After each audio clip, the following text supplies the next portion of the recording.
الحمد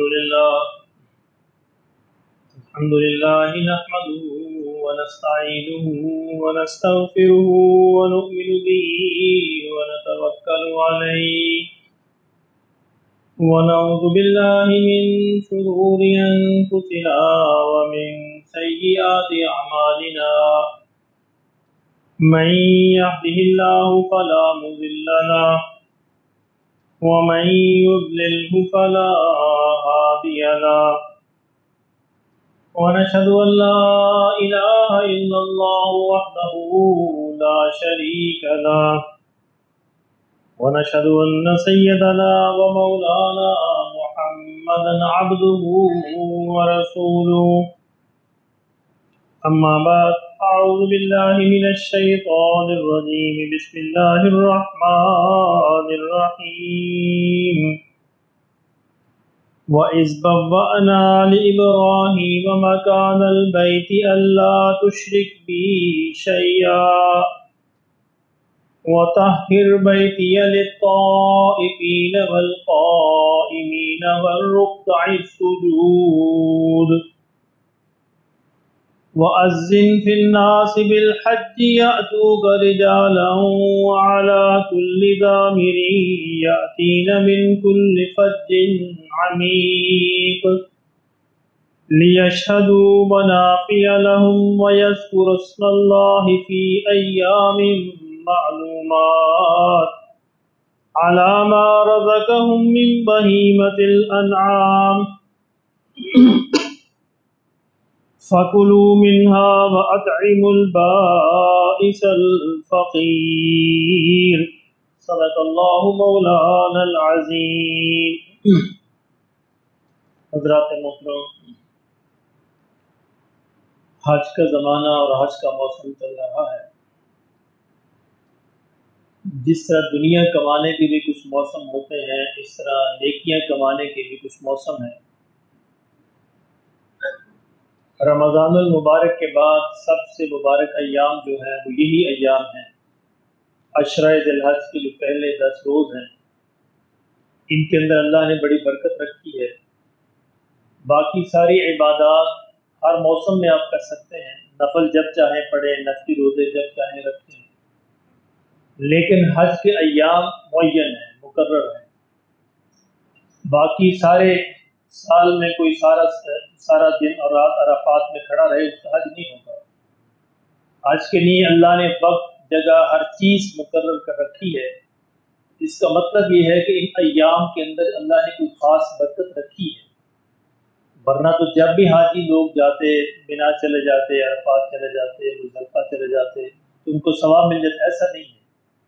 باقی سارا سال آپ وہاں پہ وزٹ کریں کوئی ثواب نہیں ہے، بس وزٹ ہے، آپ سیر کر کے آ جائیں۔ ثواب کے لیے یہ خاص ایام ہے، اسی لیے علماء نے فرمایا کہ ان ایام کے اندر روزے رکھنا، ان ایام کے اندر صدقہ خیرات کرنا، ان ایام کے اندر نوافل پڑھنا، ان ایام کے اندر کوئی بھی نیکی کرنا، اس کا اجر بہت گنا بڑھ جاتا ہے۔ حضور نے فرمایا صلی اللہ علیہ وسلم، جس کا مفہوم یہ ہے کہ جو 9 ذی الحج کا روزہ رکھتا ہے تو اللہ اس کے 2 سال کے گناہوں کو معاف فرما دیتے ہیں، ایک پچھلے سال کے اور ایک اگلے سال۔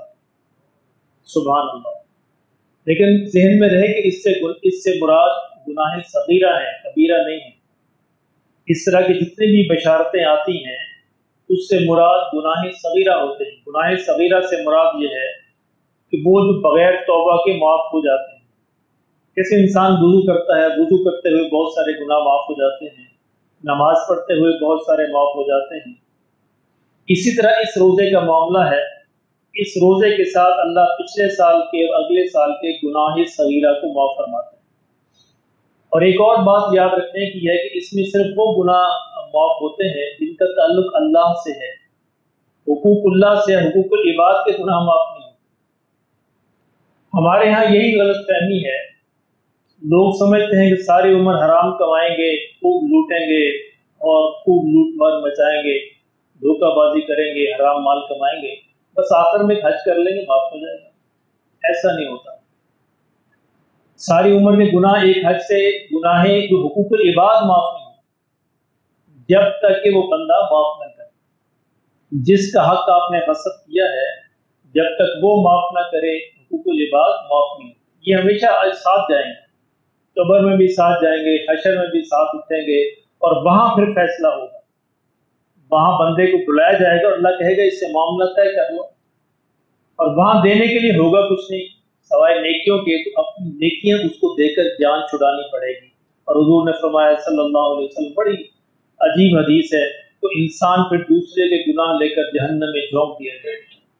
اور میں حضور نے فرمایا کہ ڈھیروں پہاڑوں جیسی نیکیاں لے کر آئے گا، لیکن چونکہ حقوق العباد اس کے پورے نہیں تھے، حق اس نے دینے تھے، ان حقوق العباد میں کمی کی وجہ سے وہ پھر آخرت میں اس کے ساتھ یہ معاملہ ہو. تو ان گناہوں سے مراد عرض کرنے کا مقصد یہ تھا کہ اس میں ہمیشہ ذہن میں رکھیں، کیونکہ ہمیں یہ بات بتائی نہیں جاتی. ہمیں یہی کنسیپٹ ہے عمرہ کریں گے، حج کریں گے، بس ٹھیک ہے پچھلا سارا معاف ہو جائے گا. ایسا نہیں ہے. حقوق العباد وہیں کے وہیں رہیں گے. جس کا حق غصب کیا ہے وہ وہاں کرے گا، اللہ کیسے معاف کرے گا؟ یہ حقوق العباد جو توبہ اور تلافی دو چیزوں سے معاف ہوتے ہیں. حقوق اللہ توبہ سے معاف ہو جاتے ہیں، اللہ سے توبہ کیجئے، نمازوں میں کوتاہی رہ گئی، روزوں میں کوتاہی رہ گئی، اللہ سے توبہ کیجئے، اللہ بڑا غفور رحیم معاف فرمائے گا. لیکن حقوق العباد میں توبہ بھی ضروری ہے، تلافی بھی ضروری ہے. تلافی سے مراد یہ ہے کہ جس کی آپ نے غیبت کی ہے اس سے معافی مانگی آپ نے. اچھا، یہ ایک ایسا گناہ ہے جو ہر بندے کے ساتھ 24 گھنٹے لگا رہتا ہے. یعنی جہاں بھی دو بندے بیٹھے ہوں گے، وہ رشید کی، بشیر کی، کبیر کی، عظیم کی، ان کی غیبتیں کریں، اپنی بات کوئی نہیں کرے. کبھی آپ نے ایسا دیکھا کسی محفل میں کوئی بندہ دوسرے ساتھی سے کہہ رہا کہ یار اللہ کے واسطے مجھے بتاؤ کہ میرے اندر کیا خامی ہے؟ نہیں، وہاں پہ دوسروں کی خامیاں، اے کی، بی کی، سی کی، ڈی کی، ان کی خامیاں بیان ہیں. اور یہ خام خواہ کے گناہ اکٹھے ہو رہے ہیں. اور وہ جو خامیاں آپ بیان کریں گے جس کی غیبت آپ نے کی ہے، اگر تو برائی اس میں واقعتاً موجود ہے پھر تو غیبت ہے، اور اگر نہیں پھر اس سے بڑھ کر بہتان ہو گیا، اس سے بھی بڑا گناہ ہے. اور اگر آپ یہ ساتھ لے کے چلے گئے تو پھر آخرت میں یہ معاف نہیں ہوگی، کیونکہ بندہ وہ موجود نہیں. آخرت میں ملاقات ہوگی اس سے اور پھر وہاں پہ معاملہ طے کرنا. اب ذرا غور کیجیے اس بات کو، اپنے گھر کے اندر بھی دیکھیے، باہر بھی دیکھیے، جہاں بھی چار بندے بیٹھے ہوں گے وہ چار ایسے بندوں کی بات کریں گے جو وہاں پہ موجود نہیں، اپنی بات نہیں کریں گے. دونوں بھی چار بندے آپس میں بات کرو، آپس میں ایک دوسرے کو نقص بتاؤ، خامی بتاؤ، کمی بتاؤ، صلاح مشورہ دو، کوئی اور بہتر بات کرو، دین کی بات کرو، خیر کی بات کرو. لیکن یہ نہیں ہوتا، اور یہ ہے بڑا مشکل. اپنی خامی سننا دنیا کا مشکل ترین کام ہے، کوئی نہیں سنتا ہی. یعنی اگر کسی کو بڑی درد دل کے ساتھ، سنجیدگی کے ساتھ بتایا بھی جائے پھر بھی وہ اس پہ غصہ کرتا ہے. وہ سمجھتا ہے کہ میں جبرائیل کے مقام پر ہوں. ہاں، میرے اندر بھی خامی ہو سکتی ہے، باقیوں سب میں ہو سکتی ہے، میرے اندر نہیں ہو سکتی. یہ ایک ایسی غلط فہمی ہے جو انسان کو جہنم میں لے جاتی ہے.